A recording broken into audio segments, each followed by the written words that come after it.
अस्सलाम वालेकुम जी, कैसे हैं आप सब। रेडियो विदक्सा में खुश आमदीद। आज मैं हाजिर खिदमत हूँ अंकबूत बाय नूर राजपूत एपिसोड 9 पार्ट 2 लेकर। तो चलो चलते हैं नॉवल के जानिब। फ्रांस में आज रईस और अरोजा का आखिरी दिन था। वो आज शाम की फ़्लाइट से वापस पाकिस्तान जा रहे थे, लेकिन जाने से पहले आज का दिन रईस ने शिकार के नाम किया था। अगर शिकार की बात की जाए तो शिकार फ्रांस में आम सरगर्मी नहीं है और ये हर जगह नहीं किया जा सकता। शिकार के खेल के कुछ असूल थे और जानवरों के शिकार के लिए लाइसेंस होना ज़रूरी था। पहले शिकारी इम्तिहान क्लियर करना पड़ता है, मुकम्मल ट्रेनिंग लेनी पड़ती है, परमिट होना लाजमी था और आखिर में यहाँ के क्लब एफटीसी का मेंबर होना ज़रूरी था, फेडरेशन नेशनल डे सोसर। शिकार दिन के वक्त ही किया जा सकता था और शिकार की मखसूस जगह थी। इस वक्त भी वो अरोजा शिकारों के एक टीम के साथ अपने अपने घोड़े पर सवार थे। शिकारी जानवरों के इनके साथ थे। सबके हाथ में राइफल थी। ज़्यादातर शिकारी गोरे थे, सिवाय उन दोनों के शिकार के लिए बनाए गए वाइल्ड लाइफ रिजर्व में, जो बड़े मैदान और जंगल जैसा दिखाई देता था। उनके घोड़े टप टप की आवाज़ से आगे बढ़ रहे थे। बिजनेस के अलावा एक दूसरा काम जो रईस को पसंद था वो शिकार था। वो एक अच्छा हंटर था और पिछले 8 सालों में हर साल के 6 महीने में शिकार के लिए ज़रूर जाता था। वैसे तो उसे शिकारी जानवरों के साथ शिकार करना पसंद नहीं था, लेकिन यहाँ का असूल यही था। जैसे ही कोई हिरन नजर आता, शिकारी कुत्ते आगे बढ़कर उसे घेर लेते और फिर शिकारी एक फासले से अपनी बंदूक से मतलूबा शिकार को मार गिराता। आप खुद शिकारी हो तो भला शिकारी कुत्तों की क्या ज़रूरत, लेकिन उनके पास यही ऑप्शन था।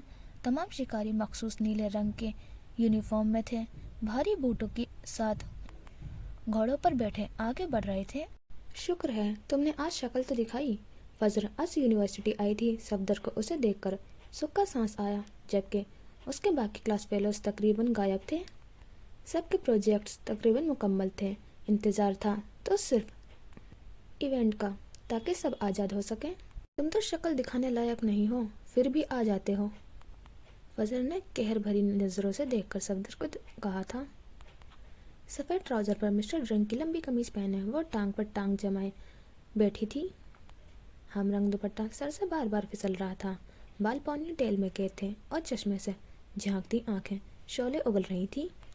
ये तो शुक्र था ऐनक के शीशों ने ये शोले रोक रखे थे, वरना सफदर चिल के भस्म होकर कोयला हो जाता। आखिर मैंने किया क्या है? तुम मुझसे बात क्यों नहीं कर रही हो?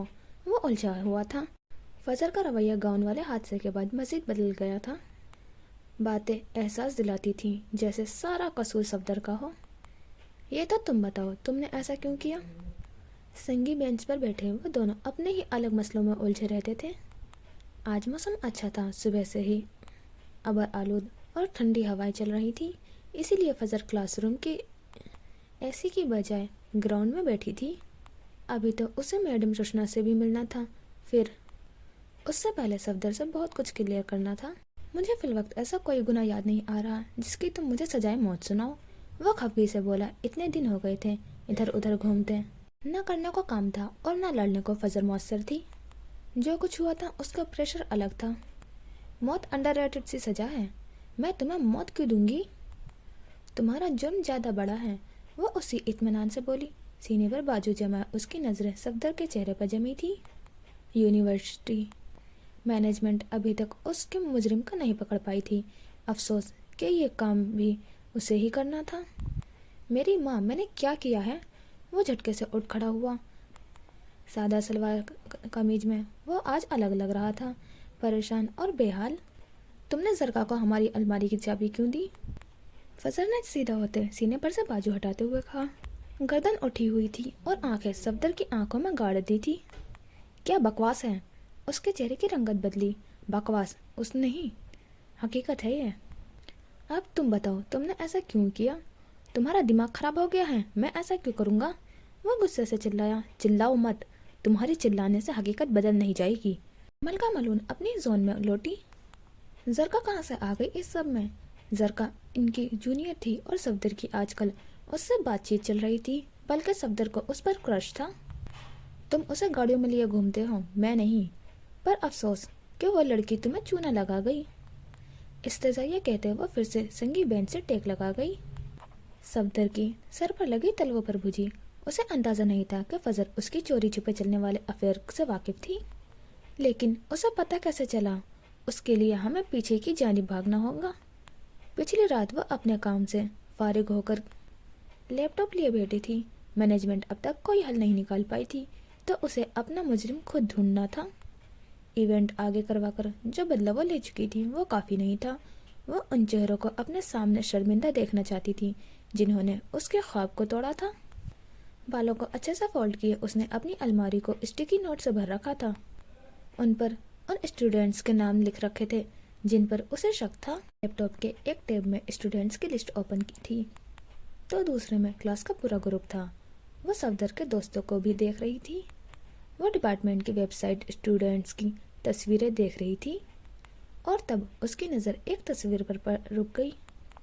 آنکھیں چھوٹی کر کے غور سے دیکھا اور پھر صفدر کی پروفائل اوپن کی۔ اس کے برتھ ڈے پہ جو لوگ موجود تھے ان میں وہ لڑکی زرکا بھی تھی جو 1 سال جونیئر تھی، اور وہ فضر کی کلاس فیلو فروا کی بہن تھی۔ یہ شاکنگ تھا۔ پھر اس نے سیکیورٹی ہیڈ کی ڈیٹیلز نکالی۔ Sohail Asghar digital security guard تھا۔ اس نے زرکا کی پروفائل ڈھونڈ کر نکالی تو توقع کے عین مطابق اسے اپنی مطلوبہ تصویر مل گئی۔ یہ سوشل میڈیا! آج کل کسی کی بھی پہچان نکالنا مشکل نہیں تھا۔ زرکا، فروا اور سہیل اصغر ایک تصویر میں صاف نظر آئے تھے۔ وہ دونوں بہنیں تھیں، یہ بات کم ہی لوگ جانتے ہوں گے، اور وہ دونوں سیکیورٹی ہیڈ کی بیٹیاں تھیں، یہ بات شاید ہی کوئی جانتا ہو۔ بالوں میں پینسل پچائے وہ پیچھے ہو کر بیٹھ گئی۔ دماغ ایک پل کے لیے گھوم گیا تھا۔ فروا ایسا کیوں کرے گی؟ وہ ٹاپر تھی، وہ ذہین تھی، جوش اور اپنے کام کو لے کر پیشنیٹ۔ وہ سبھی کی فیورٹ تھی۔ وہ خوابوں کو اہمیت جانتی تھی۔ پھر ایک نائٹ میئرز بننے والی فضر سے وہ کھار کیوں کھائے گی؟ ان دونوں میں دوستی نہیں تھی پر دشمنی بھی نہیں تھی۔ دونوں کی بات کام کے سلسلے میں ہی ہوتی تھی۔ فروا کو جہاں سب سے اوپر رہنا تھا وہیں فضر کو اپنی الگ پہچان بنانی تھی، لیکن ثبوت اس کے خلاف جا رہے تھے۔ پر کچھ تھا جو فجر کو پریشان کر رہا تھا۔ اس نے کرسی پر بیٹھتے پشت ٹکا لی، اینک اتار کر میز پر رکھ دی اور بائیں ہاتھ سے بھووں کو مسلا۔ آنکھیں بند تھی پر تصویر کے پردے پر پچھلے 4 سال فلم کی طرح چلنے لگے۔ کچھ تھا جو آنکھوں سے اوجھل تھا، چھپا ہوا تھا۔ بھویں سکیڑے وہ کئی لمحے یوں ہی بیٹھی رہی۔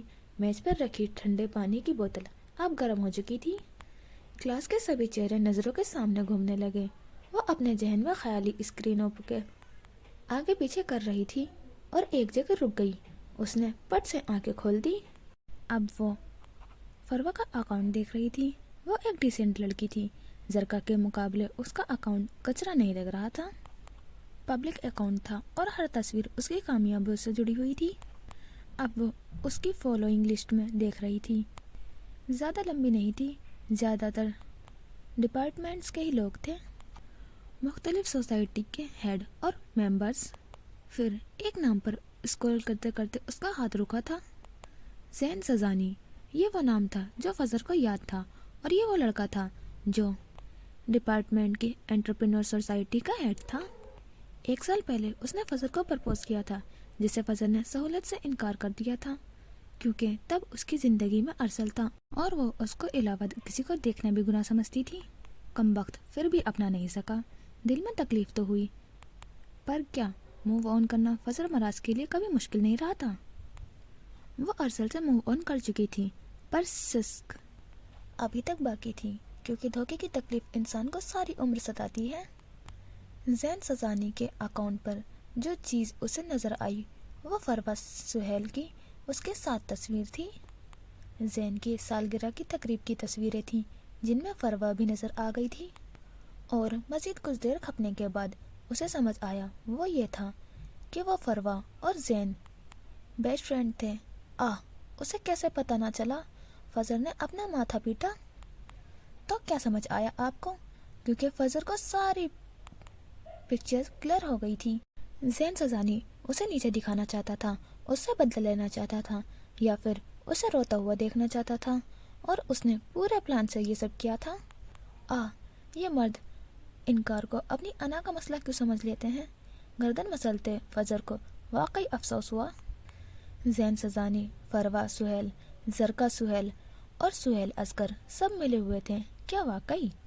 ایک پل کے لیے فضر کی آنکھیں حیرت سے پھیل گئیں. کیا وہ اتنی بری تھی؟ کیا لوگ اس سے خوفزدہ تھے؟ اسے نیچے دکھانے کے لیے اتنا سب کیا گیا؟ دل میں ہوک سی اٹھی. آخر پوری دنیا میرے خلاف کیوں ہو گئی ہے؟ میرا تو کوئی ولی سرپرست بھی نہیں ہے. پل بھر کو دل دکھا، دنیا سے خوف آیا، اپنا آپ اکیلا اور بے بس محسوس ہوا. پر اگلے ہی پل اس نے سیدھے ہوتے گردن اکڑا لی. جب تم کچھ بھی نہ ہو، زیرو پر ہو، پھر بھی لوگ تمہیں گرانے کی سازشیں کریں تو پھر گردن اکڑا لینی چاہیے تمہیں. کندھے فخر سے چوڑے کرتے اٹھ کھڑا ہونا چاہیے، کیونکہ اورا اسے ہی کہتے ہیں اور تمہیں اپنا اورا خود بچانا ہے. اور جب ایک عورت اپنی ذات کے لیے، اپنی پہچان کے لیے اٹھ کھڑی ہو تو پھر تمہیں اس کے کہے سے ڈرنا چاہیے. ملکہ ملون کو کسی ولی کی ضرورت نہیں. لوگ اس سے خوفزدہ تھے تو اچھا ہے رہیں. ملکہ ملون سے خوفزدہ ہونا چاہیے. یوں تو پھر یوں ہی صحیح. اس نے سوچ لیا تھا، جنگ تو پھر جنگ صحیح.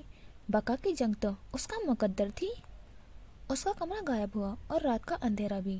اس وقت وہ یونیورسٹی کے گراؤنڈ میں بیٹھی صفدر کے ڈرامے دیکھ رہی تھی. زرکا نے فروا اور زین کے کہنے پر صفدر سے تعلقات بنائے تھے. بیچارہ بری طرح استعمال ہوا تھا. کہنا کیا چاہتی ہو؟ صفدر نے اسے بار نظریں چڑھاتے ہوئے پوچھا. زرکا نے فروا اور زین کے کہنے پر صفدر سے تعلقات بنائے تھے. بیچارہ بری طرح استعمال ہوا تھا. کہنا کیا چاہتی ہو؟ صفدر نے اس بار نظریں چراتے پوچھا. تم بتاؤ. پروجیکٹ خراب ہونے سے ایک دن پہلے جس کیفے میں تمہیں چھوڑ کر گئی تھی، میرے جانے کے بعد وہاں زرکا آئی تھی نا؟ لہجے کو سخت بنائے اس نے سوال کیا. صفدر نے کہنے کو لب کھولے. جھوٹ مت بولنا، کیونکہ میرے پاس ثبوت ہیں. اس نے ہوا میں تیر چلایا جو نشانے پر جا لگا. صفدر گہرا سانس لیا تھا، واپس بیٹھ گیا. مجھے کچھ سمجھ نہیں آ رہا، یہ سب کیا ہو رہا ہے؟ اس نے سر پکڑ لیا. فضر جو کہہ رہی تھی اس کی سینس بنتی تھی. اب اسے کچھ سمجھ آ رہا تھا. تو کیا وہ واقعی استعمال ہو گیا تھا؟ صفدر کے دل کو کچھ ہوا. اس نے خود کو پیچھے گراتے آنکھیں میچ لی. تمہیں اب سچ بتانا ہوگا صفدر، تاکہ ہمیں انصاف مل سکے. فضر نے گہرا سانس لیتے کہا. تو صفدر نے اسبات میں سر ہلا دیا. کچھ دیر بعد وہ میڈم روشنا کے آفس میں بیٹھے تھے. فضر کو دیکھ کر انہیں خوشگوار حیرت ہوئی، لیکن فضر کی باتیں سننے کے بعد وہ پریشان نظریں آئیں. مجھے مینجمنٹ سے بات کرنی ہے. فضر نے آفس میں اود آنے والی خاموشی کو توڑا. لیکن یہ تو بہت بڑا مسئلہ ہو جائے گا. میڈم روشنا جانتی تھی کہ یہ بات کسی بدنامی سے کم نہیں ہوگی کہ ڈپارٹمنٹ کا سیکیورٹی ہیڈ کسی ایسے کام میں ملوث ہوگا. کچھ سوچتے ہوئے وہ گویا ہوئی تھی. زین سزانی ایسا کیوں کرے گا؟ ایک انکار کو وہ اپنی انا کا مسئلہ کیوں بنائے گا؟ اور اسے سال بعد ہی کیوں یاد آیا؟ آپ مجھ سے بہتر جانتی ہیں کہ کتنی لڑکیاں اپنے ایک انکار کی وجہ سے موت کے گھاٹ اتاری گئی ہیں، کیونکہ نام نہاد مردوں کے انکار کو انا کا مسئلہ بنا لیتا ہے تھا. ہاں، بس ہمارے پاس کوئی ثبوت نہیں ہے. میڈم روشنا کندھے اچکائے. بات تو ٹھیک ہے، بنا ثبوت کے آخر وہ کر بھی کیا سکتے تھے؟ فضل نے گردن گھما کر صفدر کو دیکھا. اس کے دیکھنے پر صفدر کے پیچھے ہٹا. مجھے کیوں دیکھ رہی ہو؟ تم لاؤ گے ثبوت، وہ سکون سے کہتی. صفدر کا سکون اڑا گئی. میں کہاں سے؟ جہاں سے تم اسے لے کر گئے تھے وہاں سے مل ہی جائے گا. گہرا سانس لیتے فضل نے اسے کشمکش میں ڈال دیا. لیکن اس نے کچھ کہنا چاہا. یہ مشکل کام تھا. صفدر صاحب، تھوڑے تو مردوں والے کام کریں. تمسخرانہ کہتی وہ اسے سلگا گئی. صفدر نے التجا نظروں سے میڈم روشنا کو دیکھا. انصاف چاہیے تو یہ کرنا ہی ہوگا. انہوں نے بات ختم کر دی. صفدر کے کندھے ڈھیلے پڑ گئے. چہرے پر مردنی سی چھا گئی. آخر بے وقوف بنا ہی کیوں تھا وہ؟ خود پر غصہ آ رہا تھا.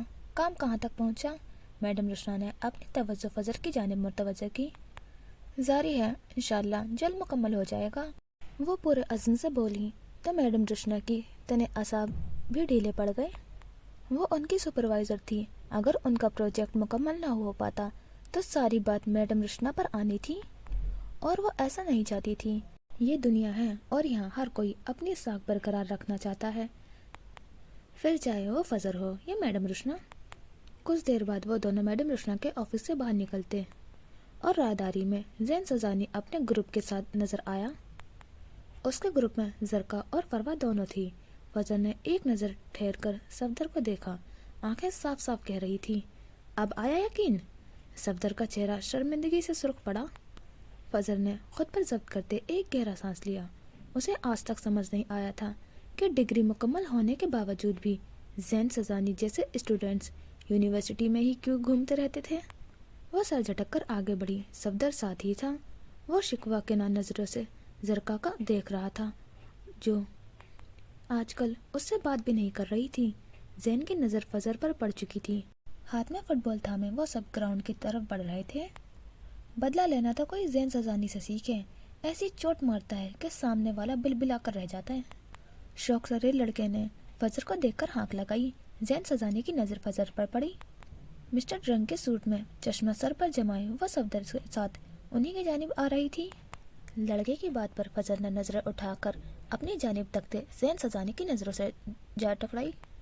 جو زین سزانی کی ایگو کو ہرٹ کرے گا، زین اسے رونے پر مجبور کرے گا۔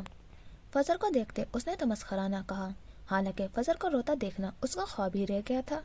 فضل نے سنا، سہا، پر کیا وہ خاموشی سے گزر جاتی؟ تمہیں پتا ہے صفدر؟ اس نے ساتھ چلتے صفدر کو اونچی آواز میں پکارا۔ صفدر گڑبڑا گیا۔ فی الوقت چلتی سچویشن سے وہ واقف تھا اور نہیں چاہتا تھا کہ فضل کچھ بولے اور پنگا ہو، پر فضل نے پنگا نہیں لیا تھا، پر ختم وہ ضرور کرتی۔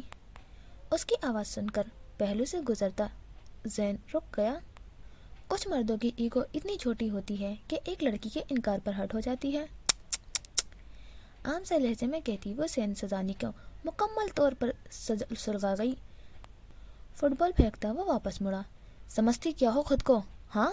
وہ غصے سے ڈھارا، لیکن فضل نے رکنا ضروری نہیں سمجھا۔ کندھے پر بیگ لٹکائے وہ یوں ہی چلتی رہی جیسے اس نے سنا ہی نہیں ہو۔ زین کا پورا گروپ رک چکا تھا۔ زین لیو آؤٹ۔ فروا نے آگے بڑھ کر اسے تماشا کرنے سے روکنا چاہا، لیکن اس نے اگلی ہی جھٹکے سے اپنے بازو چھڑا لیا۔ تم سے بات کر رہا ہوں محترمہ۔ چہرہ سرخ پڑ چکا تھا، تیوری چڑھ گئی تھی۔ اس کا بس نہیں چل رہا تھا کہ وہ کچھ کر گزرے۔ کچھ مردوں کی انا واقعی بہت چھوٹی ہوتی ہے۔ صفدر کا سانس خشک ہوا جبکہ فضل کے لبوس پر مسکراہٹ پھیل گئی تھی، پر مجال ہے اس کے قدم رکے ہوں۔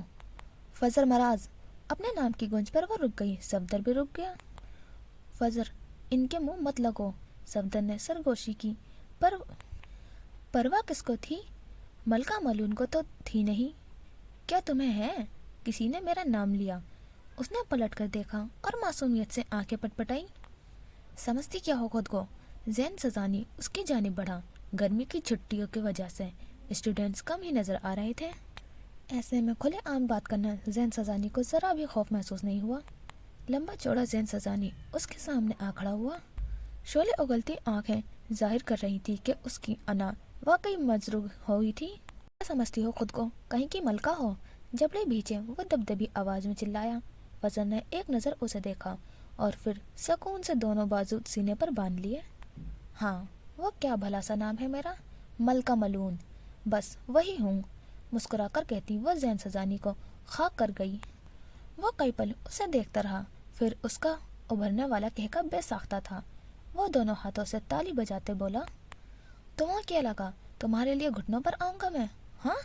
انداز تمسخرانہ تھا۔ گھٹنوں پر آ جاتے تو قابل قبول تھا، پر تم تو منہ کے بل گر گئے، افسوس۔ اسی کے انداز میں کہتی وہ واپس پلٹی۔ بالوں میں چشمہ اتار کر آنکھوں پر جما لیا۔ وہ تیز سے چلتی اس سے دور ہو رہی تھی۔ صفدر وہیں کھڑا رہ گیا۔ سمجھ نہ آیا کیا فضل کے پیچھے جائے یا پھر زین سے بات کرے، جو فضل کی بات سن کر صدمے میں چلا گیا تھا۔ اسے دیکھ کر زرکا آگے بڑھ گئی۔ کہا تھا چھوڑ دو اسے، وہ ٹاکسک ہے، اس نے براہ راست صفدر سے کہا، جس کی اس دوران پھیلی آنکھیں سکڑ رہی تھیں۔ زرکا کے لیے دل میں ایک نرم کونا تھا جو اب ختم ہوتا محسوس ہوا۔ وہ ٹاکسک نہیں بلکہ پوائنٹ ٹو پوائنٹ بات کرتی ہے، جو کچھ لوگوں کو جوائنٹ ٹو جوائنٹ ہرٹ کر ہو جاتا ہے۔ ہاں ہاں، نرگسی آدمی نے بھی آدمیوں والا کام کر دکھایا تھا، کہہ کر وہ رکا نہیں بلکہ فضل کے پیچھے بھاگا تھا۔ ہاں، وہ ڈایا نہیں صحیح، لیکن کم از کم کھری تھی، ملاوٹ نہیں تھی اس میں، اور یہی بات باقیوں کو ناپسند تھی۔ پیچھے زین سزانی کے دوست اسے بازو سے پکڑتے وہاں سے لے جانے کی کوشش کر رہے تھے۔ एटीट्यूड देखा उसका, जरा नहीं टूटा, समझती क्या है खुद को। वो बड़बड़ा रहा था और बाकी उसे शांत करने की कोशिश कर रहे थे। एक औरत, एक ख्वाब, एक जस्तजू जो उस रवायात की कैद से निकालकर अपनी पहचान बनाने की तरफ ले जाती है। एक ऐसी पहचान जो उसकी ख्वाहिशात, सलाहियतों और मकसद से तश्कील पाती है। आज की औरत एक ऐसी औरत है जो सिर्फ एक नाम नहीं बल्कि एक मुकम्मल इंसान है। वो हर तरह की रवायात और दबाव से आज़ाद होकर अपने ख्वाबों का ताक़ब करना चाहती है। उसकी सोच, उसकी इज्जत नफ्स, उसका मुस्तकबिल, ये सब उसके अपने हाथ में है। रवायात कभी कभी कैद बन जाती है जो औरत की आज़ाद सोच को कैद करती है, उसकी तख्लीकी सलाहियतों को महदूद करती है और उसकी आज़ादी को छीन लेती है। उसकी कैद निकलकर अपनी पहचान बनाना एक मुश्किल काम है, लेकिन नामुमकिन नहीं।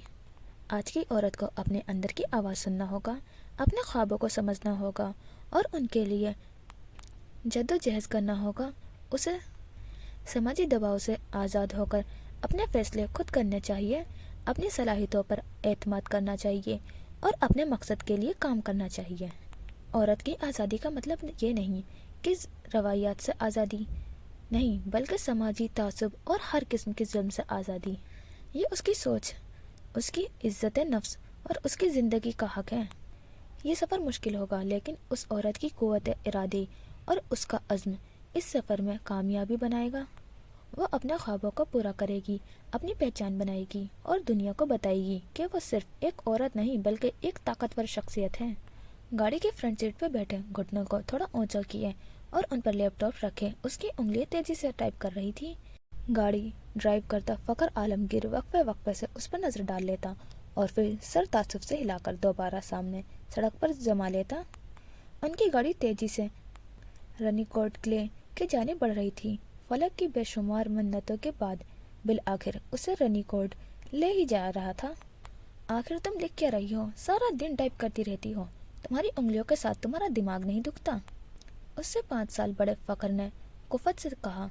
पता नहीं फलक को ये लिखने का शौक कहाँ से लग गया था।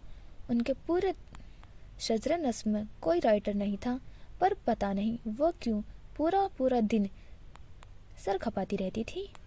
मैं औरत की आज़ादी और उसकी पहचान पर लिख रही हूँ, लैपटॉप से सर उठाते फलक ने नॉर्मल लहजे में बताया। सियाह रंग के लोन की शलवार कमीज पहने, जिसके गले और दामन पर कढ़ाई शीशों के साथ की गई थी, बालों की चुटिया बनाए वो संजीदा सी बैठी थी। सर पर सियाह रेशमी दुपट्टा था और पैरों में सियाह कोल्हापुरी चप्पल। शदीद गर्मी के बास वो बंद जूते नहीं पहन पाई थी। उसकी बात सुनते ही फ़खर का कहका उभरा। बस कर दो, तुम औरतों ने तो आज़ादी को पहचान कर ड्रामा ही बना लिया है। अंदाज सरासर मजाक उड़ाने वाला था। उसके हंसने पर फलक ने रुख मोड़कर अपने से 5 साल बड़े फ़खर को देखा, यूं जैसा उसका दिमाग फिर गया हो। कैसा ड्रामा? खूबसूरत आंखों में खफकी उभरी। उसे फ़खर की बात पसंद नहीं आई थी। उसकी नाक में चमकती नोजपिन, जो इतनी छोटी थी कि चमकने पर ही नजर आती थी, खूब जच रही थी। आज़ादी और पहचान का? वो कंधे उचकाते बोला। आपको क्या लगता है आज़ादी क्यों चाहिए औरत को? वो राइटर थी, उसे छोटी छोटी बातें उलझाती थी जब तक कि वो उनको क्लियर नहीं कर लेती।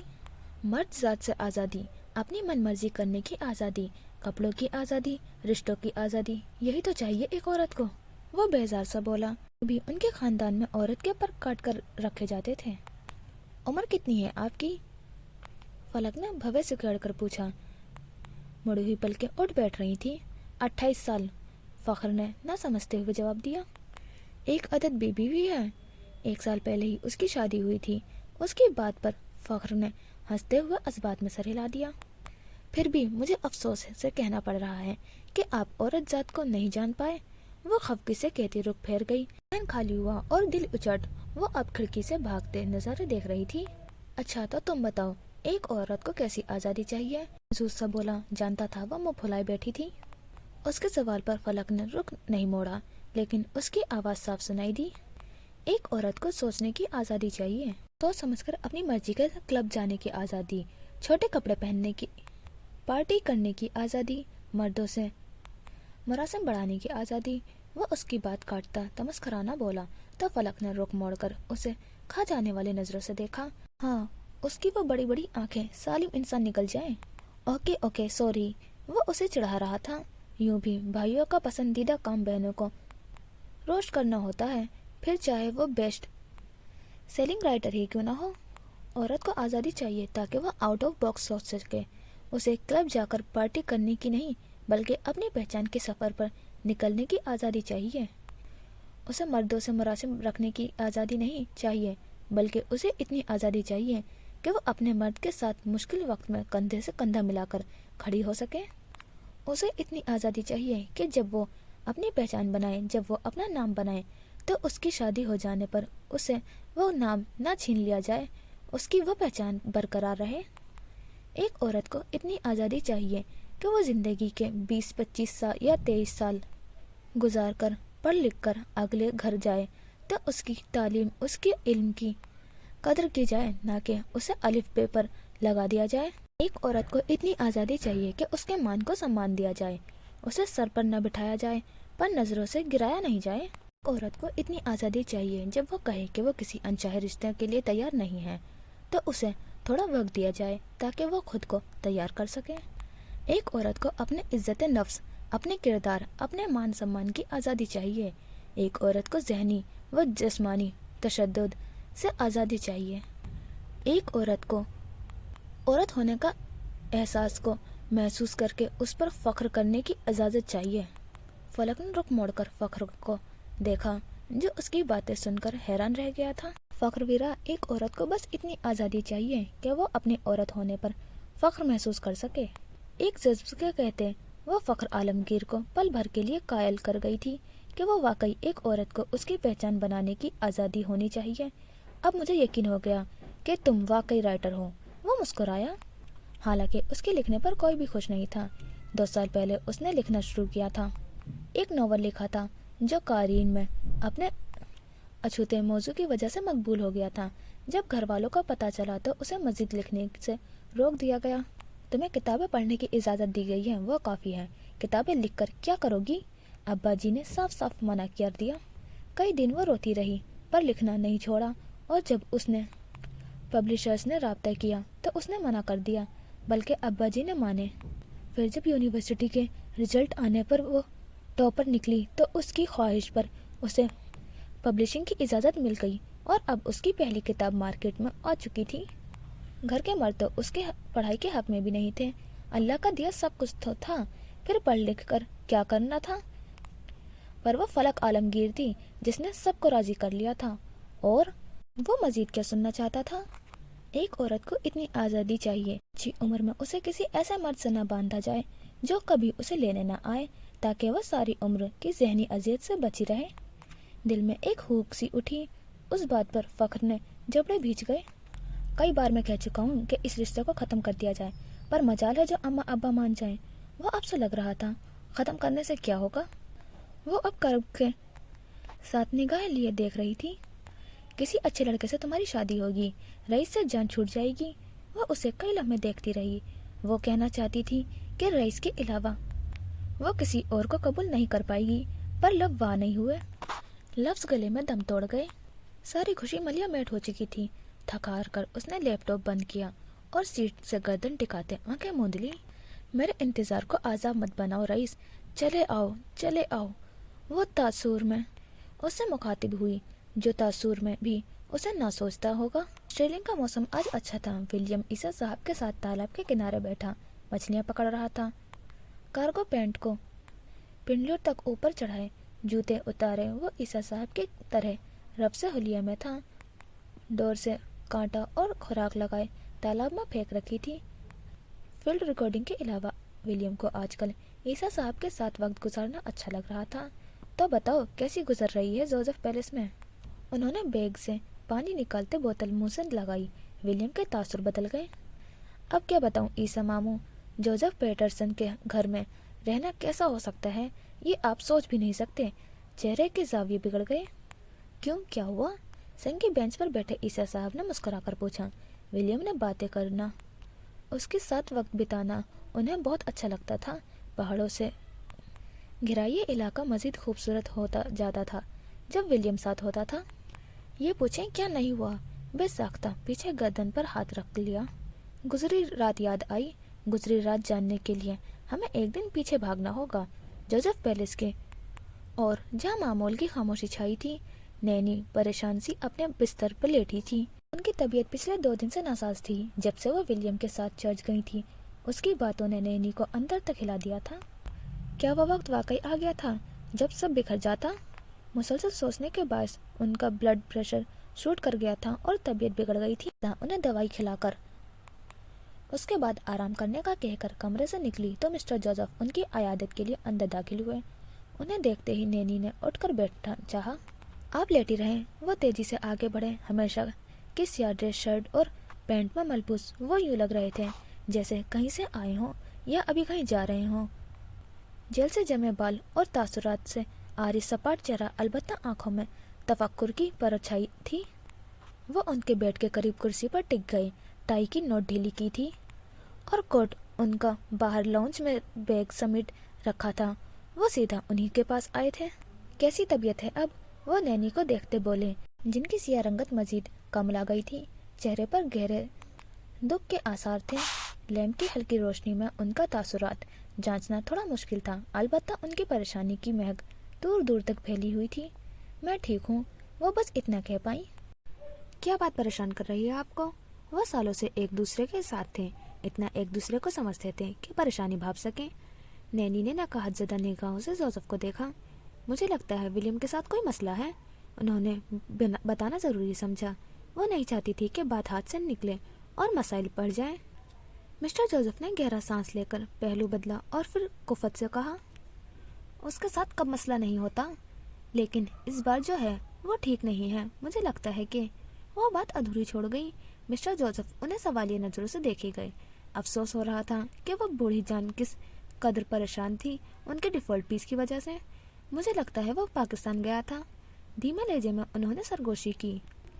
जोसेफ पैलेस की कदावर दीवारों ने मुंह पर हाथ रख लिया। नैनी को देखा। अब क्या होगा? मिस्टर जोसेफ के चेहरे के तासुर पल भर के 1000वें हिस्से में बदले। चेहरे पर साया सा आकर गुजर गया। सिया ड्रैकुला जैसी आंखों का तासुर पहले हैरानी और फिर सर्दपन में बदल गया। ये नामुमकिन है। मिस्टर जोसेफ के अंदर झक्कर चलने लगे। आपको ऐसा क्यों लगा? जबड़े भीचे वो सरगोशी नुमा अंदाज में बोले, जाने महल की कौन सी खिड़की खुली रह गई थी जो सारी खिड़कियों के पर्दे हिल रहे थे। हवा की साय करती आवाज साफ सुनी जा सकती थी। दूर कहीं किसी भेड़िए की आवाज उभरी। नैन्सी का सफेद साया। ये बात सुनते ही फौरन विलियम के कमरे की जानिब भागा। वो इस बार के दौरे से लौटा तो बदला बदला सा है। अपनी माँ की बातें करता है, अपनी पहचान की बातें करता है। उसे लगता है जोसेफ पैलेस ने उससे उसकी पहचान छीन ली है। नैनी जोसेफ पैलेस की वफादार थी। वो किसी सूरत मिस्टर जोसेफ से बेवफाई नहीं कर सकती थी। उन्होंने ये राज खुद तक रखना चाहा पर नहीं रख पाई। उनकी बिगड़ती हालत ने उन्हें मजबूर कर दिया था कि वो मिस्टर जोसेफ को सच बताएं। मिस्टर जोसेफ ने सुर्ख पड़ते चेहरे के साथ उनकी बातें सुनी। वो अब चर्च भी नहीं जाता है। वो नैनी, आप आराम करें, परेशान होने की जरूरत नहीं है। जोसेफ पीटरसन अभी जिंदा है। वो एक झटके से उठ खड़े हुए, झुककर नैनी का कंफर्टर दुरुस्त किया। मैं देख लूंगा, वो विलियम जोसेफ है, उसकी यही पहचान है। उन्होंने हाथ बढ़ाकर नैनी का गाल छुआ। उनके लिए आंखों में नर्म सा तासुर था। ध्यान रहे जोसेफ, विलियम अब बच्चा नहीं रहा, जवान खून है। नैनी ने अपने गाल पर रखे मिस्टर जोसेफ के हाथ को अपने हाथ में रख दिया। वो नहीं चाहती थी कि विलियम को कोई नुकसान पहुंचे। ठीक है, वो लफ्जों से उन्हें यकीन दिलाता सीधा हुआ। अलबत्ता दिमाग चीख चीख कर कह रहा था, विलियम जोसेफ की जीवानी तो मैं निकालता हूँ। फिर उन्होंने आगे बढ़कर खिड़की के पर्दे दुरुस्त किए और एक लैंप जलता छोड़कर दूसरे जानिब का लैंप बंद करते कमरे से बाहर निकल गए।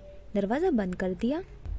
बाहर आकर एक गहरा सांस लिया और फिर पैंट की जेबों में हाथ डालते वो सीढ़ियों की जानिब बढ़े। अब उनका रुख विलियम के कमरे की जानिब था। लाउंज से सीढ़ियों से राहदारी से विलियम तक के कमरे का सफर इतना लंबा हो गया था कि मिस्टर जोसेफ को अपने कंधे भारी होते महसूस हुए। एक बेटा अपने दिलो जान लगाकर उनकी जिम्मेदारियां बांटने की कोशिश कर रहा था। उनका हाथ बताकर उन्हें का नाम ऊंचा करने की कोशिश कर रहा था, तो दूसरा उन्हें डुबोने के दर पर क्यों था। जलती मशालों के दरमियान वो लंबी राहदारी से गुजरते विलियम के कमरे तक पहुंचे। एक गहरा सांस लिया और फिर दरवाजे पर दस्तक देते उसे खोलकर अंदर दाखिल हो गए। विलियम का कमरा खाली था, अलबत्ता सामने ही सोफे के साथ रखी मेज पर उसका सामान रखा था। उसका कैमरा, उसका लैपटॉप और तरह तरह की मशीनें। उन्होंने ड्रेसिंग रूम से शावर ले चलने की आवाज़ सुनाई दी। यकीनन वो शावर ले रहा था। पहले कई लम्हे वो कमरे का जायजा लेते रहे, फिर उन्होंने आगे बढ़कर मेज पर रखा कैमरा उठा लिया। वो तस्वीरें आगे पीछे कर रहे थे।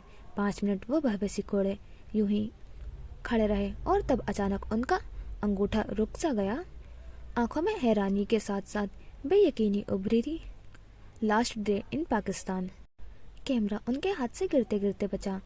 ये तस्वीर उसने एयरपोर्ट पर जुनैद के साथ ली थी और वीडियो भी थी, जहां वो भी निशान बनाए कह रहा था कि आज उसका पाकिस्तान में आखिरी दिन था। तो नैनी का अंदाजा दुरुस्त था। मिस्टर जोसेफ का दिल किया था कि सब तहस नहस कर दे, कैमरा दीवार में दे मारे। उन्होंने कैमरा वापस पटका, एक हाथ कमर पर रखते दूसरे हाथ से पेशानी मसली। ड्रेसिंग रूम का दरवाजा खुला और विलियम बाहर निकला। शर्ट ट्राउजर पहने और टी शर्ट पहने वो बालों को तौलिए से रगड़ता साफ करके आया था। फ्रेश से विलियम जोसेफ उन्हें देखते ही ठिठक गया। हाय डैड, बेसाख्ता दिल धड़का। पहला ख्याल उसका रिकॉर्डिंग का आया, जो वो सेल नहीं करना चाहता था। हाँ, शायद इसी सिलसिले में आए हों। वो अपनी जगह पर खड़ा आगे नहीं बढ़ा। ऐसा रिश्ता नहीं था कि वो उन्हें बढ़कर आगे गले लगाता। तुम्हारा पासपोर्ट कहाँ है? उन्होंने छुट्टे के साथ ही पूछा। चेहरा संजीदा था और वैम्पायर वाली आंखें आज शोला उगल रही थी। पर्डन? वो फौरन बोला। बबे सुकड़ गई। तुम्हारा पासपोर्ट कहाँ है? उन्होंने अपनी बात दोहराने की आदत नहीं थी, इसलिए चेहरे के जाविये बिगड़ चुके थे। और मैं आपको अपना पासपोर्ट क्यों दूं? लहजा हद दर्जे नॉल में रखने की कोशिश की गई थी, हालांकि दिल पसलियां तोड़कर बाहर निकलने को तैयार था। हलक में कांटे उग आए थे। नजर मेज पर रखे कैमरे पर पड़ी, जो अपनी जगह से हिला हुआ था, यानी कुछ हुआ था जो उन्होंने देख लिया था। थूक निकलता वो आगे बढ़ा और उनके पहलू से निकलकर मेज पर रखा। कैमरा झुककर उठाने लगा, पर अगले ही पल वो उछल पड़ा, क्योंकि मिस्टर जोसेफ उसे गुद्दी से पकड़ चुके थे। विलियम इस अचानक अफ्ताद पर तैयार नहीं था। वो उछल पड़ा। मिस्टर जोसेफ की गिरफ्त बहुत मजबूत थी। उन्होंने विलियम को एक झटके से अपने सामने किया। शिद्दत जब से सुर्ख पड़ता चेहरा और शोले उगलती आंखें गुद्दी से पकड़े विलियम के चेहरे खुद के करीब किया। वो उसकी आंखों में आंखें गाड़े खड़े थे। विलियम को सोचने समझने और संभलने का मौका ही नहीं मिला था। उसने हाथ बढ़ाकर मिस्टर जोसेफ का हाथ अपनी गर्दन से हटाना चाहा, पर नाकाम रहा। समझते क्या हो खुद को? तुम्हारी माँ बैठी है पाकिस्तान में, मना किया था ना जाने को तुम्हें। उन्होंने विलियम की गर्दन को इतनी जोर से झटका दिया कि वो गिरते गिरते बचा, मेज से टकराया और फिर मेज के नीचे बिछे कालीन पर गिर गया। एक पल लगा था विलियम को सब समझने में। अगले ही पल वो सीधा हुआ। आखिर बेटा किसका था? मिस्टर जोसेफ का। बस नहीं चल रहा था, वो विलियम की हड्डियां तोड़ देते। मैं विलियम हूँ, मैं आज़ाद हूँ और जहाँ चाहूँ वहाँ जा सकता हूँ। सुकून से कहता हूँ। वो एक बार उन्हें फिर सुलगा गया। मुझे खुशी होती अगर मेरी माँ वहाँ होती। इस बार उसका दिल दुखा, आंखों में नमी उभरी। मिस्टर जोसेफ की तरफ देखे बिना वो नीचे झुका और फिर अपना कैमरा उठा लिया। अपने कदमों में जंजीरें डालो विलियम, ऐसा ना हो मैं उन्हें तोड़ डालूं। मुझे टूटे पैर मंजूर हैं, लेकिन जंजीरें नहीं। आखिर वो थोड़ी देर चुप क्यों नहीं रह सकता? मिस्टर जोसेफ अपनी भड़ास निकाल कर चले जाते हैं, पर नहीं, वो चुप क्यों रहेगा? तुम्हारी पहचान सिर्फ ये है कि तुम विलियम जोसेफ हो, ना इससे पहले कुछ ना बाद में। ये पहला और आखिरी मौका था विलियम, बाद में ना कहना कि जोसेफ पीटरसन ने बुरा किया। उन्होंने उंगली उठाते विलियम को वार्न किया। विलियम ने शिकवा कना नजरों से उन्हें देखा। सख्त सूस कहने को लब वाकिए और फिर भींच लिए। नहीं, अभी नहीं। उसने रुख मोड़ लिया, यूं जैसे मिस्टर जोसेफ वहाँ हो ही ना। चेहरे पर कर्व का तासुर उभरे। आंखें जख्मी थी, हाथों में कपकपाहट वाजे थी। जोसेफ पीटरसन की हरमत से बढ़कर कुछ भी नहीं है। आई सेड कुछ भी नहीं। वो दरवाजा खोलकर बाहर निकल गए। दरवाजा फिर से बंद हुआ और विलियम गिरने वाले अंदाज में सोफे पर बैठ गया। दिल क्या चीखे चिल्लाए, आखिर क्यों? उसके साथ ही ऐसा क्यों होता था? विलियम का कैमरा गायब हुआ। सी रात भी मंजर बदल गया और अब वो दिन की रोशनी में ईसा साहब के पास बैठा था, ढीटो की तरह, जैसे रात कुछ हुआ ही ना हो। ईसा साहब उसकी पूरी बात सुनकर हंस दिए। देखो वली, याद रखना कि वो तुम्हारा बाप है। थप्पड़ मारे, मुक्का मारे या फिर लात मारे, चुप करके खा लेना, उफ तक ना करना। उन्होंने हंसते हुए उसे नसीहत की। कमाल करते हैं आप भी, मतलब मैं तशद्दुद सहता रहूं? वो खफकी से बोला। तशद्दुद सहकर क्या तुम सुधर गए? ढीठ बनकर जोसेफ के सामने खड़े रहते हो। खुदा की कसम, इस बंदे का मुकाबला करने के लिए बड़ा दिल चाहिए। ईसा साहब ने उसका कंधा थपथपाया तो विलियम की बत्ती सी दिखाई दी। कत्तई आंखों की चमक बढ़ गई। बस यही टैलेंट तो बचपन से है मेरे पास, कंधे चौड़े करता वो फख्र से बोला। इससे पहले कि ईसा साहब कुछ कहते हैं, उनके डोर में हरकत सी हुई। वो दोनों शिकार हो चुकी मछली को बाहर निकालने पर लग गए। जिंदगी कभी कभी मेहरबान सी हो जाती है और हमें ऐसे लोगों से मिलवा देती है जो हमें खुद को ढूंढने में मदद करते हैं। और विलियम का ये सफर शुरू हो चुका था। अब जानना यह था आखिर ये सफर कैसे होने वाला था। तुम्हें कुछ अंदाजा है? डूबते खुर्शीद की नारंगी किरणें रईस हेड ऑफिस की बड़ी बड़ी खिड़कियों से अंदर दाखिल होते नारंगी माहौल बना रही थी। रईस हेड ऑफिस में इस वक्त काफी चहल पहल थी। पहली मंजिल पर टेक्सटाइल डिजाइनर्स बैठे थे, दूसरे पर आर्किटेक्चर और तीसरे पर ज्वेलरी डिजाइनर्स अपने अपने कामों में मगन नजर आते थे। आज कुछ ज्यादा ही चहल पहल थी क्योंकि रईस ऑफिस में मौजूद था। हालिया होने वाले वाकये ने मुलाजिमों को गॉसिप करने की बड़ी वजह दे दी थी। मुराद आलम और जाजक लगारी के बयान पर मीडिया एक दिन में ही ठंडा पड़ गया था। इतनी भरपाई हासिल करने पर लिबास कलेक्शन नामी ब्रांड काफी खुश था। रईस ग्रुप की जो बदनामी हुई थी वो तो किसी सूरत वापस नहीं हो सकती थी। अलबत्ता रईस ने जो फैसला किया था उस वजह से एक बड़ी मुसीबत झाग की तरह बैठ गई थी। रईस ग्रुप पर अभी भी तबसरे चल रहे थे। मुराद आलम रईस के इस फैसले से खुश नहीं था, लेकिन वह खामोश था क्योंकि रईस की खामोशी का मतलब एक बड़ा तूफान था जो किसी भी वक्त आ सकता था और जब आता तो सब बहा ले जाता। शाले की लॉन्च की तैयारियां जोरों शोरों से जारी थी। रईस और अरूजा एयरपोर्ट से सीधा हेड ऑफिस आए थे। 2 घंटे यहाँ गुजारने और सूरत हाल का जायजा लेने के बाद उस वक्त उसकी गाड़ी अरूजा के हमरा ऑफिस की इमारत से बाहर निकल रही थी जब अचानक रुक गई। यहाँ सिक्योरिटी इतनी हाई थी कि रईस समेत आने जाने वाली हर गाड़ी टोकन पर अंदर बाहर जाती थी और हर गाड़ी की चेकिंग होती थी। गाड़ी चंद मिनटों के लिए रुकी तो रईस की जानिब का शीशा गिरा हुआ था। उसने गार्ड का यूनिफॉर्म पहने एक शख्स को फोन पर बात करते देखा। रईस की जानिब उसकी पूछ थी, नहीं बेटा, मैं अभी नहीं आ सकता। वो शायद अपनी फैमिली से बात कर रहा था। हाँ, मैं जानता हूँ मेरी सालगिरह साल में एक बार आती है, पर मेरी गुड़िया, समझने की कोशिश करो, मैं ड्यूटी छोड़कर नहीं आ सकता। रईस हेड ऑफिस की हिफाजत मेरे कंधों पर भी इतनी ही है जितनी बाकियों के। वो अपनी बेटी से बात कर रहा था और आज उसकी सालगिरह थी। रईस को यही समझ आया। अरूजा, गाड़ी वापस लो, उसने जैसा हुक्म दिया। खैरियत बॉस? फ्रंट सीट पर ड्राइवर के साथ बैठी अरूजा ने पलट कर देखा। हाँ, बस गाड़ी पीछे लो। गाड़ी वापस मोड़ ली गई और 10 मिनट बाद गेट के करीब कुछ गार्ड्स आपस में लड़ते झगड़ते नजर आए। एक जमघट्टा सा लग गया था। तभी उस गार्ड की नजर पड़ी जो कुछ देर पहले अपनी बेटी से फोन पर बात कर रहा था। वो गालिबन उनका हेड था। शोर की आवाज गार्ड सुनकर घबरा गया और फिर भागते हुए हुजूम की तक पहुंचा। उसकी रंगत बदल गई थी। ये पहली बार हो रहा था जब मुलाजिम आपस में लड़ झगड़ रहे थे। वो हुजूम को चीरता आगे बढ़ा और उन गार्ड्स को छुड़ाने की भरपूर कोशिश की जो गुत्थम गुत्था हुए थे। थोड़ी कोशिश करने के बाद वो दोनों गार्ड्स खुद ही अलग हो गए। उसके गर्द हुजूम ने तालियां पीटनी शुरू की। Happy birthday to you. उसके सामने खड़े लोग हटते गए और फिर सामने का मंजर उस गार्ड को साकित कर दिया। उसकी आंखें हैरत से उबल पड़ी। सामने ही छोटे से मेज पर केक रखा था और उसके पास कुर्सी पर रईस बैठा था जो उसे देखते ही उठ खड़ा हुआ। अरूजा उसके एन पीछे खड़ी थी। Happy birthday to you. Rais ने तालियां बजाते उसे विश किया। रईस ग्रुप की तारीख का ये पहला वाक़या था जब रईस औरंगजेब ने अपने किसी आम से मुलाजिम को यूं विश किया। खड़े खड़े गार्ड की आंखों में आंसू आ गए। रईस ने उसे हाथ के इशारे से आगे बढ़कर उसी पर बैठने का कहा जिस पर वो खुद बैठा था। उस गार्ड समेत आसपास खड़े लोगों के आंखों में जो चमक थी उससे कीमती शायद दुनिया में कुछ न हो। नम आंखों से वो गार्ड आगे बढ़ा और उसने कांपते हाथों से केक काटा। इमारत की ऊपरी मंजिलों से झांकते बड़े बड़े डिजाइनर्स की आंखें हैरत से फैल गईं।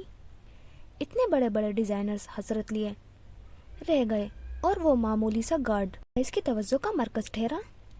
किसी ने पूरे वाकये की वीडियो बनाकर अपलोड भी कर दी थी। सियाह रंग के खूबसूरत हैवी बाइक की चाबी उसके तोहफे में दी गई। जो रईस को अपनी वफा देता है, रईस उस पर अपना आप वार देता है। हाँ, वफा पर जान हाजिर और बेवफाई पर सिर्फ मौत। वो एक बिजनेसमैन था और कोई भी बिजनेस तब तक नहीं फलता जब तक कि उसके निचले मुलाजिम खुश ना हो। रईस ने जो आज किया था, सबका दिल जीत लिया था। बाकी गार्ड अब उस खुशकिस्मत गार्ड को तंग कर रहे थे, जो मुस्कुराते हुए बार बार अपनी नम आंखें पोंछ रहा था। रईस की गाड़ी सबको हैरान छोड़कर अब इमारत से बाहर निकल गई थी। गाड़ी का रुख रईस मैंसन की तरफ था। उसे चौकन्नी सी बैठी थी, गर्दन अकड़ाए। कभी कभी उस पर वाकई रोबोट का गुमान होता था। अरुजा, तुम क्या रोबोट बनकर बैठी हो? सांस लो भाई। अरुजा से चौंसलाए बिना रईस को सुकून नहीं मिलता था। वो इसके अंधेरों की साथी थी। ये जो आपने कुछ देर पहले किया है, उसकी वजह से ऊपरी मुलाजिमों पर भूचाल आने वाला है। वो संजीदगी से बोली। उसे रईस का ये अमल पसंद नहीं आया था, क्योंकि अंदर बैठे डिजाइनर्स, डायरेक्टर्स, मैनेजर्स अब अपने दिल को खट्टा करने वाले थे। रिलैक्स रहो यार, मैं हूं ना, मैं देख लूंगा। उसके इत्मीनान में जरा भी फर्क नहीं आया। अरुजा कुछ नहीं बोली। बाकी का रास्ता खामोशी से कटा। तकरीबन घंटे बाद उसकी बड़ी गाड़ी एक सफेद हवेली के सामने खड़ी थी, जिसके बोर्ड पर रईस मेंशन लिखा था। आंखों को चुंदिया देने वाली ये हवेली शानदार थी। सब्ज बाग के पसे मंजर में एक सफेद निशानी की तरह इसका मुतासिर कुन चेहरा बुलंद खिड़कियों की कतारों से मोज़ीन था।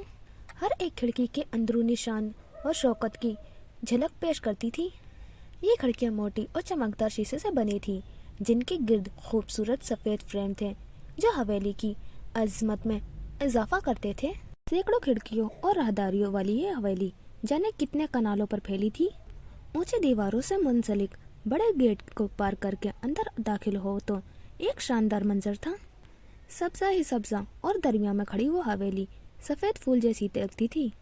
दाहिने जानिब गैराज था, जबकि बाएं जानिब एक लंबी पथरीली लंबी रविश थी, जो पौंड के दरमियान से गुजरती सनरूम तक जा रही थी। इस हवेली की खास बात ये थी कि इसका डिजाइन चारों जानिब से एक जैसा था। आगे पीछे दाएं बाएं जिधर से भी देखो, ये पूरी ताबनाकी से खड़ी नजर आती थी। अंदरूनी दोहरा फ्रांसीसी दरवाजा एक वसी हॉल की तरफ ले जाता था। हॉल खुद एक फन का नमूना था, ऊंची छतों और चमकदार मार्बल के फर्श के साथ, जो खिड़कियों से आने वाली नर्म रोशनी में चमकता था। हॉल के दोनों तरफ शानदार सीढ़ियां ऊपर की तरफ चक्कर लेती थी, जिनकी लोहे की रेलिंग्स पर पेचीदा नक्काशी थी। हवा में तारीख और खूबसूरती का एहसास था, जो हवेली की तवील और शानदार माजी की गवाही देता था। हवेली का डिजाइन और तामीर एक ऐसी शानदार तकनीर का मंजर था, जो अपनी वक्त की बेहतरीन कारीगरी को जाहिर करता था। उसकी ऊंची दीवारों और बुलंद छतों का एक खास अंदाज था, जो उस दौर के फन शाही तामीर की अक्कासी करता था। हॉल में नस्ब किए गए शानदार शमादान और फर्नीचर के कीमती टुकड़े उस हवेली की दौलत और सफाकती को अहमियत की अलामत था। ये हवेली सिर्फ एक इमारत नहीं, बल्कि एक वक्त की याद थी, एक ऐसी दास्तां जो इस दीवारों में महफूज थी। इसकी खिड़कियों से आने वाली रोशनी इसके अंदर छिपी हुई कहानियों को रोशन करती थी, और इसकी हर चीज में एक ऐसी रूहानी कैफियत थी, जो वक्त के साथ साथ ज्यादा दिलचस्प होती जाती थी। जाने ये हवेली कितनी पुरानी थी, पर इसकी जदीद तरीके से ताज़ीन आराइश की गई थी, इसलिए इसे हवेली की बजाय मेंशन कहा जाने लगा। पोर्च में गाड़ी रुकते ही मुलाजिम उसकी जानिब भागे। वो अपनी जानिब का दरवाजा खोलते बाहर निकला आया। उसका सामान मुलाजिम अंदर ले जा रहे थे। नारंगी धूप खत्म हो चुकी थी और मगरिब के बाद का अंधेरा छा गया था। ठीक है, मैं निकलती हूँ, मुझे कुछ ब्रांचेस भी विजिट करनी है, अरुजा ने वापस गाड़ी में बैठते कहा। कल हो जाएगा, आज तुम रेस्ट करो, संजीदा लहजे में कहता रईस अंदर की जानिब बढ़ गया, जबकि गाड़ी रिवर्स होती बाहर निकल गई। दरवाजे बंद हो गए। वो थकान से बेहाल चलता अंदर आया। मामूल की खामोशी छाई थी। इस मेंशन के अफराद की तादाद ही कितनी थी? सिर्फ चार लोग। उन 4 लोगों में से सिर्फ वो तंदुरुस्त था, जबकि बाकी। चले आगे बढ़ते हैं। रईस को देखकर काम करते मुलाजिम चौकन्ने हो गए। लाउंज में उसे बिल्किस बेगम नजर नहीं आई, वरना उसके इंतजार में वो आंखें बिछाए रखती थी। سیاہ پینٹ پر بھورے رنگ کی ڈریس شرٹ پہنے وہ تھکان کے باوجود فریش لگ رہا تھا۔ سلام صاحب، گھر کی سب سے پرانی اور وفادار ملازمہ نے سلام کیا۔ وعلیکم السلام، اماں کہاں ہیں؟ اس نے پہلا سوال یہی کیا۔ بیگم صاحبہ کی طبیعت تھوڑی ناساز تھی، وہ اپنے کمرے میں آرام کر رہی ہیں۔ بلکس بیگم کی طبیعت خراب کا سنتے ہی اس کی بھویں سکڑ گئی۔ ان کی طبیعت خراب ہے؟ کیا ہوا ہے؟ مجھے کیوں نہیں بتایا گیا؟ وہ پریشانی سے بولا۔ بیگم صاحبہ نے منع کیا تھا، ملازمہ سہم سی گئی۔ وہ جبڑے بیچتے سیڑھیوں کی جانب بڑھا اور اب دو جینے پھلانگ کر ان کے کمرے کی اور بڑھ رہا تھا۔ دروازے پر دستک دیتا وہ ہینڈل گھما کر اندر داخل ہوا۔ سامنے ہی وہ جائے نماز پر بیٹھی، وہ دوپٹے کا پہلو اٹھائے دعا مانگ رہی تھی۔ انہیں دیکھ کر رئیس کو اپنے وجود میں سکون سا اترتا محسوس ہوا۔ قیمتی جوتے باہر نکالتا نرم ملائم قالین پر وہ قدم دھرتا ان کی دائیں جانب آ کر بیٹھ گیا۔ آلتی پالتی مارے چہرہ ہاتھوں کے پیالے میں گرائے وہ انہیں نرم نگاہوں سے دیکھ رہا تھا، محبت سے، تقدس سے۔ بلکس نے دعا مانگ کر مڑ کر دیکھا تو رئیس کو محبت پاس نظروں سے خود کے قریب پایا۔ وہ جانتی تھی وہ آ گیا تھا، اس کی خوشبو اس سے پہلے آ جاتی تھی۔ باہیں پھیلا کر اسے گلے سے لگا لیا اور ماتھا چوما۔ آ گیا میرا بیٹا؟ ماں کے لیے اولاد ہمیشہ بچہ ہی ہو رہتی ہے، چاہے وہ جوان ہو یا پھر بوڑھی۔ میں تو آ گیا ہوں، آپ کو کیا ہو گیا ہے؟ ان کی آگوش میں سچ چھپاتے وہ پریشان سا بولا۔ مجھے کیا ہونا ہے؟ دیکھو بالکل ٹھیک ہوں۔ انہیں سہارا دے کر جائے نماز سے اٹھاتے وہ بیڈ تک لایا اور پھر لیٹنے میں ان کی مدد کی۔ بلکس بیگم پہلے سے کافی کمزور محسوس ہو رہی تھی، ذہن دباؤ تھا جو جانے کا نام ہی نہیں لے رہا تھا۔ بیڈ گراؤنڈ سے ٹیک لگاتے انہوں نے بیٹھایا اور خود ایک ٹانگ بیڈ کے اوپر رکھتے دوسری نیچے لٹکا کر بیٹھ گیا۔ وہ ان کا ہاتھ تھامے بیٹھا تھا۔ بلکس بیگم کئی لمحے اسے دیکھتی رہی۔ اتنا جوان بیٹا اس عمر میں اکیلا گھوم رہا تھا، دکھ تو ہوتا ہی تھا انہیں۔ اس کا گھر بسا دیکھنا چاہتی تھی پر اس سے بھی خوفزدہ تھی۔ بتائیں کیا ہوا ہے آپ کو؟ کس بات کی پریشانی ہے؟ ان کا ہاتھ سہلاتے وہ کافی پریشان نظر آ رہا تھا۔ نہیں کوئی پریشانی نہیں ہے۔ بلکس بیگم نے ہاتھ آگے بڑھا کر اس کا گال چھوا۔ جب تک رئیس زندہ ہے آپ کو پریشان ہونے کی ضرورت نہیں ہے۔ وہ اپنے گال پر رکھے ان کے ہاتھ پر ہاتھ رکھتے بولا۔ آنکھوں میں خفگی تھی۔ دیوار گر کھڑکی کے باہر کا اندھیرا واضح ہونے لگا۔ رئیس مینشن روشنیوں سے جگمگا اٹھا۔ تم بتاؤ کیسا رہا تمہارا وزٹ؟ وہ اس کے چہرے کو تکتے جا رہی تھی، ممتا سے، محبت سے، اور وہ ان نگاہوں کو محسوس کر سکتا تھا۔ تقریباً 1.5 گھنٹہ بعد انہیں کھانا کھلا کر دوائیں دے کر بستر میں لیٹا کر آرام کرنے کا کہہ کر باہر نکلنے لگا۔ جب بلکس بیگم نے اس کا ہاتھ تھام لیا وہ رک گیا اور پھر پلٹ کر اپنی ماں کو دیکھا۔ میں چاہتی ہوں تم ایک نئی شروعات کر لو رئیس، وہ لڑکی تمہارے لیے نئی شروعات ہے۔ ماضی میں جو ہوا سب بھول جاؤ، سب کچھ۔ وہ التجائی نظروں سے بولی۔ رئیس کی مسکراہٹ غائب ہوئی۔ آخر آپ کو اس لڑکی کی اتنی فکر کیوں ہے اماں؟ ان کا ہاتھ تھامتے وہ ہولے سے بولا۔ کیونکہ اس کا کوئی قصور نہیں ہے۔ منار کی سزا فضر کو مت دینا۔ ان کے دل کو کچھ ہوا؟ رئیس کے چہرے پر کرب کے گہرے سائل لہرائے۔ وہ لب بھیجے کھڑا رہا اور پھر ان کے ہاتھ سے اپنا ہاتھ آہستگی سے نکال لیا۔ بے وفائی کی سزا صرف موت ہے۔ اس کا دل ذرا بھی نہیں لرزا، چہرہ سپاٹ ہو گیا۔ رئیس، وہ ماں تھی، ان کا دل لرزا تھا۔ کیا چاہتی ہیں آپ؟ کیا کروں میں؟ آپ سے کیے گئے وعدے کے مطابق میں نے اسے کبھی قید نہیں کیا، اسے آزاد جینے دیا، کبھی اس کی جاسوسی نہیں کروائی۔ ایک شہر میں رہتے بھی میں نہیں جانتا کہ وہ کہاں رہتی ہے، وہ کیسی دکھتی ہے، وہ کیا کرتی ہے۔ اماں، وہ میرے سامنے بھی آئے گی تو میں اسے نہیں پہچان پاؤں گا۔ اور کیا چاہتی ہیں آپ مجھ سے؟ کیا کروں میں؟ اس کا دل برا ہوا۔ ہاں وہ شدت پسند تھا پر اماں سے کیے وعدے کا آج بھی پوری ایمانداری سے نبھا رہا تھا۔ بلکس بیگم اس کے ڈرائیور کے ساتھ مراز الدین کے گھر جاتی تھی اور اس نے آج تک ڈرائیور سے یہ نہیں پوچھا تھا کہ وہ کس ایریا میں جاتی تھی۔ ایک وعدہ کرو مجھ سے رئیس، ایک اور وعدہ۔ وہ پھیکا سا مسکرایا۔ وعدے پر عمر گزار دی نا میں نے، اب مزید کیا عہد کروں؟ سپاٹ چہرہ ایک بار پھر درد کی آمازگاہ ہوا۔ وعدہ کرو مجھ سے رئیس، وعدہ کرو کہ کبھی اس سے کوئی غلطی ہو گئی تو تم اسے دوسرا موقع ضرور دو گے۔ وہ اس نقاہت زدہ کہتی اپنے ہاتھ سے پھیلا گئی۔ رئیس نے آنکھیں میچ کر درد کو اپنے اندر اتارا۔ آپ جانتی ہیں رئیس اورنگزیب کسی کو دوسرا موقع نہیں دیتا، وہ یوں ہی آنکھیں بند کیے بولا، اپنی ماں کو پھیلا ہوا ہاتھ نہیں دیکھ سکتا تھا؟ جس کے لیے اتنا سال انتظار کیا ہے اسے دوسرا موقع بھی دے دینا۔ وہ اڑی رہی، گہرا سانس لیتے اس نے آنکھیں کھول دی، ایک نظر بلقیس بیگم کے پھیلے ہوئے ہاتھ کو دیکھا اور پھر آگے بڑھ کر ان کے ہاتھوں میں ہاتھ تھام لیا۔ میں رئیس اورنگزیب وعدہ کرتا ہوں میں اسے دوسرا موقع ضرور دوں گا۔ بلقیس بیگم کے وجود میں زندگی کی رمق دوڑ گئی، آنکھوں میں جوت سی جل اٹھی اور بوڑھے چہرے پر سکون اترا۔ پر یہ بات آپ جانتی ہیں، بے وفائی کی سزا صرف موت ہے اور رئیس اورنگزیب موت دیتا ہے۔ اگلے ہی پل وہ انہیں بے چین کر گیا۔ آپ سو جائیں، آرام کریں، جھک کر ان کی پیشانی پر بوسہ دیتا وہ سیدھا ہوا اور پھر ایسی کی کولنگ کم کرتا، ان کا کمفرٹر درست کرتا، ایک بار پھر دروازے کی جانب بڑھا۔ اور فلک کا کیا؟ وہ جو تمہاری راہ تک رہی ہے اس کا کیا؟ آج تو وہ انہیں جان سے مار دینا چاہتی تھی۔ ہینڈل پر جمع اس کا ہاتھ ساکت ہوا، کندھے ڈھیلے پڑ گئے۔ میرا اس سے کوئی واسطہ نہیں ہے۔ اس بار لہجہ سرد تھا۔ لیکن اس کا تو ہے نا، تمہارے نام پر بیٹھی ہے۔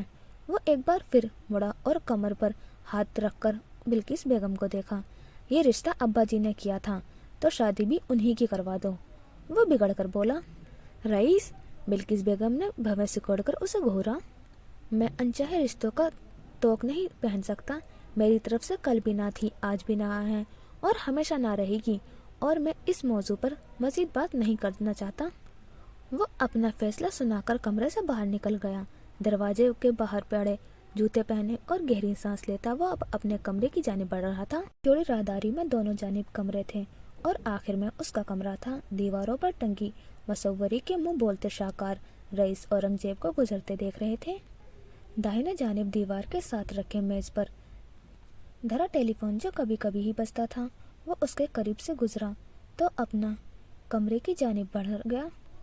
دروازہ کا ہینڈل گھما کر اسے کھولتا اندر داخل ہو گیا۔ آمنے سامنے ہی دو دیواروں کا رنگ پیپر وائٹ تھا اور دائیں بائیں جانب والی دیوار وائٹ شیفون۔ دراصل یہ کلر کمبینیشن اس کے کمرے کو الگ ہی شہنشاہی عطا کرتا تھا۔ اس کا موبائل فون سائڈ ٹیبل پر رکھا تھا اور اس کا بیگ واک ان کلوزٹ کے اندر رکھ دیا گیا تھا۔ وہ جوتے اتار کر واک ان کلوزٹ کا دروازہ کھولتے اندر داخل ہوا اور پھر سادہ سا نائٹ سوٹ اٹھاتے وہ باتھ روم میں گھس گیا۔ باہر گرمی کافی زیادہ تھی۔ اس نے گرم پانی کا شاور کھولا اور باتھ ٹب پر بھرنے لگا۔ جب فل بھر گیا تو وہ کپڑوں سمیت اندر لیٹ گیا۔ اس کا پورا وجود گرم پانی کے اندر تھا۔ ذہن میں خلبلی مچی ہوئی تھی، جبکہ سماعت سے ناپسندیدہ آوازیں ٹکرانے لگی۔ یوں لگ رہا تھا جیسے دماغ کی کوئی نس پھٹ جائے گی۔ وہ آہستہ آہستہ گردن نیچے کر رہا تھا۔ پانی کانوں کے اوپر سے ہوتا گالوں تک آ گیا، پر شور کم نہ ہوا۔ پھر اس نے اپنا وجود کو ڈھیلا چھوڑ دیا۔ پانی کے اندر جاتے ہی آوازیں معدوم ہو گئیں۔ سب پس منظر چلا گیا۔ اب ایک گہری خاموشی تھی، ایسی خاموشی جہاں کسی آہٹ کا گمان نہ ہوتا ہو۔ وہ سانس بند کیے یوں ہی پڑا رہا جیسے زندہ نہ ہو۔ ہمارا دماغ خاموشی میں سب سے پہلے ہماری بری یادوں کو دوچار کرتا ہے، اور اس کے ساتھ بھی یہی ہوا تھا۔ ذہن کی تکلیف دہ کونے میں حرکت سی ہوئی۔ میں واپس نہیں آؤں گی رئیس، میں جوزف کو نہیں چھوڑ سکتی۔ پہلا انکار، پہلا دکھ۔ باتھ ٹب میں بلبلے سے اٹھنے لگے۔ میں تم سے شادی نہیں کر سکتی، میں کسی اور سے محبت کرتی ہوں۔ دوسرا انکار، دوسرا دکھ۔ باتھ ٹب میں ہلچل سی مچ گئی۔ میں تمہیں چھوڑ سکتی ہوں پر اپنی فیملی کو نہیں چھوڑ سکتی۔ تیسرا انکار، پہلا افسوس۔ ہاں، تیسرے انکار پر اسے کوئی دکھ نہیں تھا پر افسوس تھا۔ 3 عورتیں، 3 کہانیاں۔ رئیس اورنگزیب کی زندگی کھلی کتاب ہوتے ہوئے بھی گہرا راز تھی۔ وہ جھٹکے سے اٹھ بیٹھا، منہ پر ہاتھ پھیرتے وہ اب گہرا سانس لے رہا تھا، سانس لینے کی کوشش کر رہا تھا۔ پھر وہ باتھ ٹب سے باہر نکلا اور شاور کھول کر اس کے نیچے کھڑا ہو گیا۔ جانے کتنی دیر وہ اپنے اندر جلتی آگ کو ٹھنڈا کرنے کی کوشش کرنے لگا رہا۔ پھر شاور لے کر باہر نکلا تو بیڈ پر رکھے ایک کارٹن کو دیکھ کر حیران رہ گیا۔ تولی سے بال صاف کرتا وہ کارٹن کی جانب بھاگا۔ آنکھیں سرخ انگارہ ہو چکی تھی اور جسم ٹوٹنے لگا تھا۔ میری پہلی کتاب، پہلی کامیابی، تمہارے نام۔